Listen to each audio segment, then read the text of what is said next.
बघा ना पिल्लू कसं स्नॅक्स एन्जॉय करतोय। आज मी बनवले होते सुजीचे बाईट्स।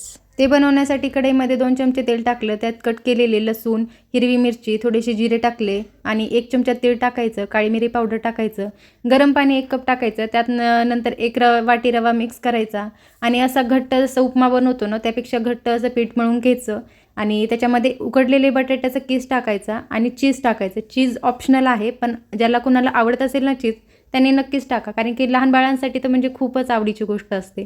त्यांना जास्त तर तिखट काय आवडत नाही, तर खूप आवडीनं खातात हे सगळ्या गोष्टी बनवल्यानंतर। आणि पिल्लूला, हनीला अशा तळलेल्या गोष्टी तर खूप जास्त आवडतात। नट्स, बटाट्याच्या गोष्टी तर पिल्लूला खूप जास्त आवडते, तर मी आज तेच बनवले होते। तर असे ज्या आकारामध्ये पाहिजे ना त्या आकारामध्ये आपण त्यांना बनवू शकतो। तर मी असे आकार दिलेला आहे आणि त्याला कॉर्नफ्लॉवरनं कोट करून घेतलेलं आहे। पिठानं फक्त असं लावून घ्यायचं, जास्त पण पीठ नाही टाकायचं, थोडंसं पीठ असं त्याच्याशी लागलेलं पाहिजे आणि छान असे तळून घ्यायचे। चलो बाय।